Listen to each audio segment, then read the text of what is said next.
Hello everybody, we're still talking about the liquid extraction, and in this video we are going to talk about the last step which is calculating the number of stages.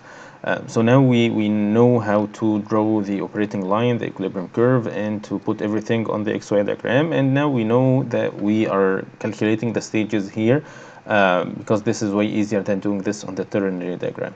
So what we are going to do is very similar to what we did in the installation before. If you didn't watch the video of the McCabe-Thiele diagram, then it's going to be just as simple as drawing a horizontal line and the vertical line. This is one stage, and then horizontal line, vertical size line, second stage, third stage, and it's going to be 3 3/4, something like that. So this is 1, 2, 3 3/4.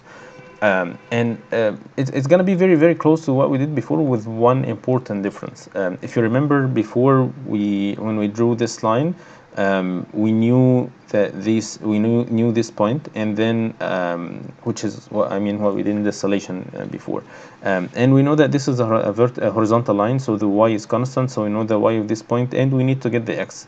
And to get the x, actually you need to have x as a function of y. And the form we know is y as a function of x. But in the installation we used a very simple relation which depended on the relative volatility, and the equation was very simple, that we were able to get y as a function of x and x as a function of y. So it doesn't matter if you have x and you need to calculate y, or you have y and need to calculate x. You have both equations and you can simply calculate one from the other.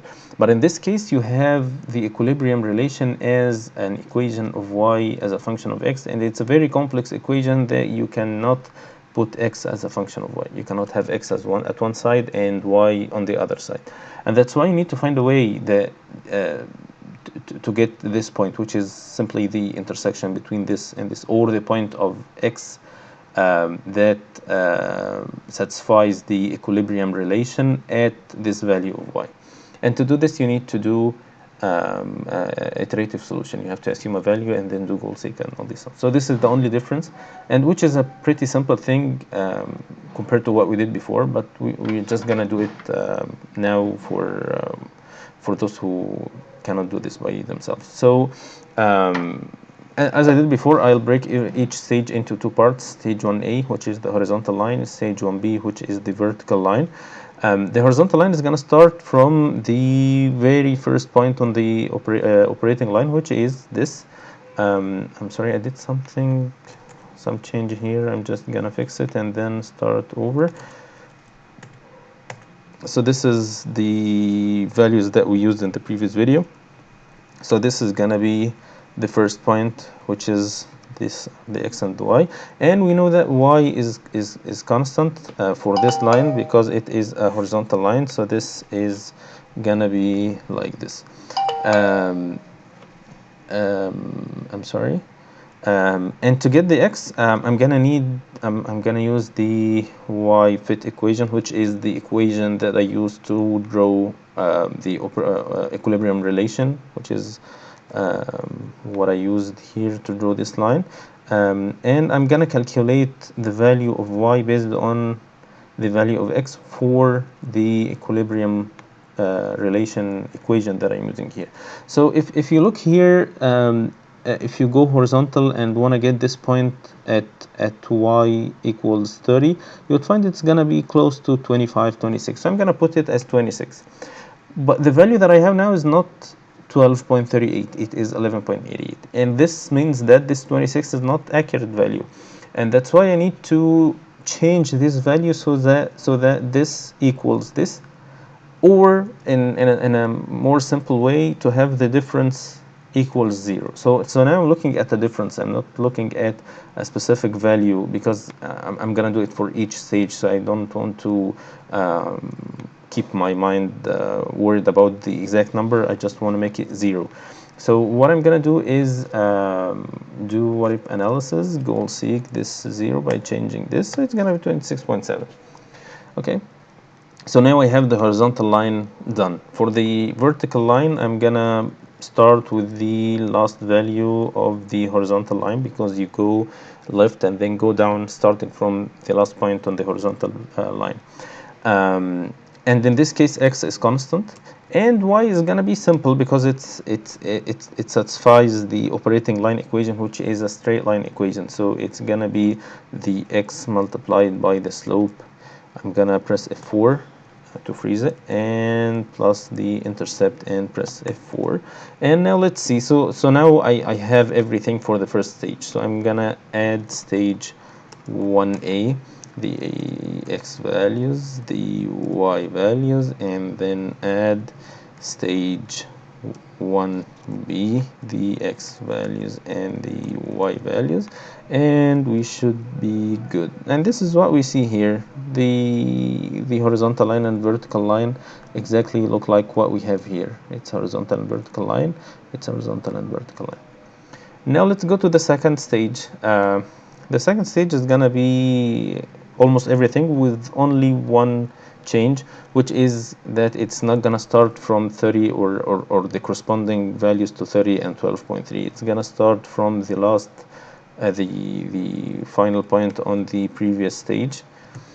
And that's all. Just do goal seek as you did here. And this is the second stage. Okay, the third stage, just call it 2a, and this is 2b, and we can do the third stage as well.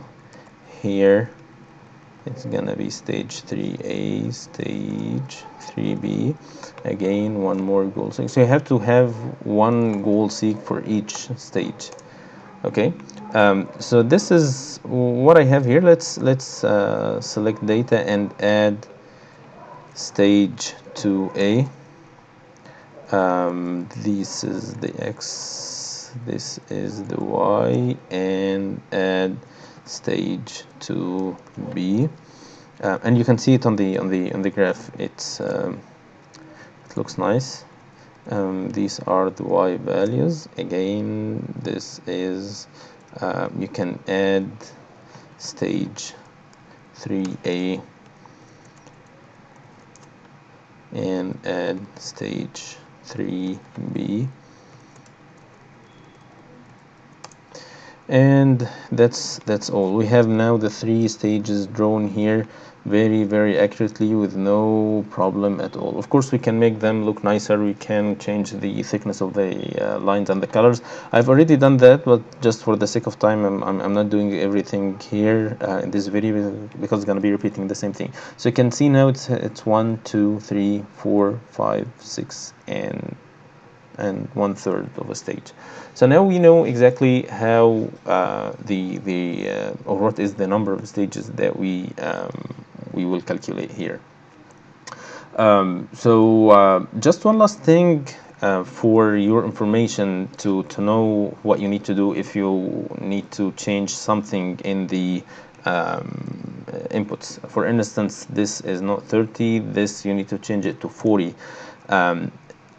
And this is one thing that I always like to the users to do, is to give yourself some hints about what you need to do in case of something like this. So in this case, I need to do some goal seeks so that I recalculate what I need to recalculate after some changes. So here I have V1 was calculated by doing iterations. In this case, I need to do it, and that's why I have this highlighted in red, and I put stars here to know that this is the cell that need to be changed. So what I'm gonna do is to do goal seek. This is to the value of 0 by changing this, and you see that the curve is the operating line is now done, but the stages are not right. And that's why you need to goal seek. Again, these are the kind of very easy to see, very eye-catching cells, so that you can know that these are the right cells. Do it one more time for here. And it's gonna be kind of tedious to repeat everything again and again, but of course you're not gonna change them many times. It's gonna be one or two times, but the point is that you need to do it manually each time, which is still not bad. You can think of doing this by hand, and if you draw everything and then you change every one of the inputs and you want to redraw it by hand, it's gonna be very painful and very tedious. However, now you don't need to worry about anything. It's already here. You just do the goal seeks, and everything is gonna be all right.